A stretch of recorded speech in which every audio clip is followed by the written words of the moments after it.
Le désert s'étendait à perte de vue sous un soleil de plomb. Une mer de sable rouge et de rochers déchiquetés, où seuls les plus forts survivaient.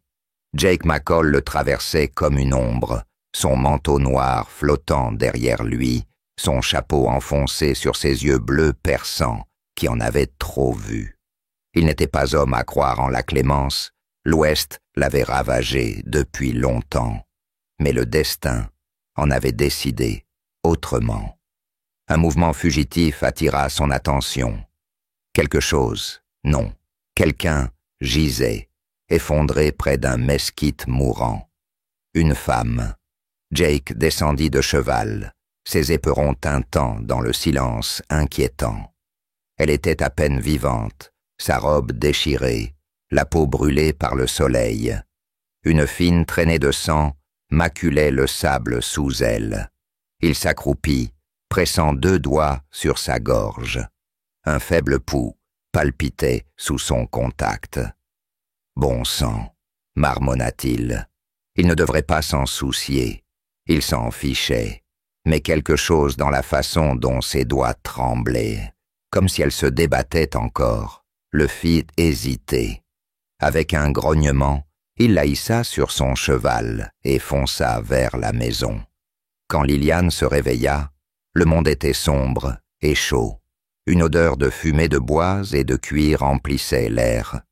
Elle essaya de s'asseoir, mais une douleur aiguë lui traversa les côtes. « Ne bouge pas !» La voix était rauque, comme du gravier sous des bottes. Un homme était assis sur une chaise près du feu, le visage à moitié caché dans l'ombre. Il était grand, large d'épaules, avec des mains qui semblaient pouvoir briser un homme en 2. Où suis-je? Sa voix était un murmure. Mon ranch. Il se leva, sa silhouette imposante. Tu étais en train de mourir. Je t'ai amené ici. Elle se souvenait maintenant. Le désert, la soif, les hommes qui l'avaient chassée de la dernière ville. Elle avait couru jusqu'à ce que ses jambes lui lâchent. « Pourquoi ?» demanda-t-elle. Il ne répondit pas. Il lui tendit simplement un verre d'eau. « Bois. » Les jours passèrent. Liliane guérissait lentement, son corps se reconstituant sous les soins réticents de Jake. Il ne parlait jamais beaucoup, mais elle remarquait certaines choses. Sa façon surprenante de vérifier les bandages, sa façon de laisser une couverture supplémentaire près de son lit quand les nuits devenaient froides. Un soir, alors qu'elle était assise près du feu, il finit par poser la question qu'elle redoutait. « Qu'est-ce que tu fuyais ?» Elle hésita. Un saloon, un homme mauvais. La mâchoire de Jake se serra. Il savait ce que cela signifiait. « Tu as quelque part où aller ?» Elle secoua la tête. Il l'observa un long moment. Puis, « Reste, travaille pour moi. Cuisine, ménage.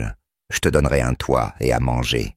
Un peu d'argent si tu tiens le coup. » Ce n'était pas de la gentillesse, c'était du pragmatisme, mais c'était plus que ce que quiconque avait offert. « Je reste, » dit-elle.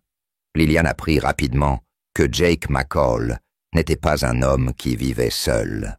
Des femmes venaient au ranch, des femmes audacieuses et belles qui riaient trop fort et lui touchaient le bras trop souvent. Elles apportèrent du whisky et passèrent la nuit, leur rire résonnant à travers les murs fins. Liliane l'ignora, au début, mais un soir, après le départ d'une femme particulièrement effrontée, elle ne put se taire. « Tu t'en lasses parfois ?» demanda-t-elle en faisant la vaisselle. Jake leva les yeux de son couteau aiguisé. « De quoi ?»« Eux. Les jeux. » Il eut un sourire narquois. « Ils savent pourquoi ils sont là. » « Et c'est quoi ça? Quelques heures de ton attention avant de les renvoyer. » Le sourire narquois s'estompa. « Tu me juges, Liliane ?» Elle croisa son regard. « Je crois qu'un homme et une femme devraient signifier quelque chose l'un pour l'autre. Pas seulement ça. » L'espace d'un instant, quelque chose brilla dans ses yeux. De la colère peut-être, ou quelque chose de plus profond. Puis il se leva et sortit sans un mot. L'atmosphère entre eux se tendit après cela. Jake partait plus souvent, partant à cheval avant l'aube et revenant longtemps après la tombée de la nuit. Lillian se dit qu'elle s'en fichait. Puis vint l'orage. La pluie fouettait le ranch, transformant la terre en boue. Jake revint tard, sentant le whisky. Elle raccommodait une chemise près du feu lorsqu'il s'approcha trop près, sa main effleurant son épaule. « Jake !» Son étreinte se resserra. « Tu te crois meilleur qu'eux ?» Sa voix était basse, dangereuse. Elle le repoussa, le cœur battant. « Oui !» L'espace d'un instant, elle crut qu'il allait protester. Puis il lâcha prise, le visage indéchiffrable. Il attrapa son manteau et disparut dans la tempête. Il était parti 3 jours. À son retour, il était différent, plus calme. Il travaillait plus dur, parlait moins. Et Lillian commença à voir l'homme derrière la légende. Elle le vit donner sa dernière pièce à une famille affamée de passage. Elle le vit réprimer une bande de hors-la-loi sans tirer un coup de feu. Elle remarqua comment ses mains, si rudes avec les autres, étaient douces avec les animaux malades du ranch. Un soir, elle le trouva sur le porche, le regard fixé sur l'horizon. « Pourquoi fais-tu ça ?» demanda-t-elle. Il ne la regarda pas. Faire quoi? Repousser tout le monde. Un long silence, puis « C'est plus facile que de les regarder partir. » Et pour la première fois, elle comprit. Les mois passèrent. Les saisons changèrent. La tension entre eux s'apaisa, se transformant en quelque chose de plus chaleureux, de plus réel. Puis vint la nuit où Jake la trouva près de la clôture, les étoiles scintillant au-dessus de sa tête. « Je ne suis pas doué avec les mots, » dit-il sèchement.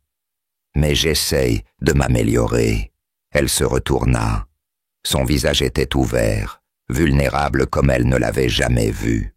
Lentement, elle lui prit la main, et Jake McCall, le cow-boy indomptable, laissa enfin entrer quelqu'un. Leur amour n'a pas été facile. Il s'est construit sur des disputes et du pardon, des moments de calme et une confiance durement gagnée. Mais finalement, sous le ciel infini du Texas, ils ont construit quelque chose de durable, une famille, un avenir, une rédemption.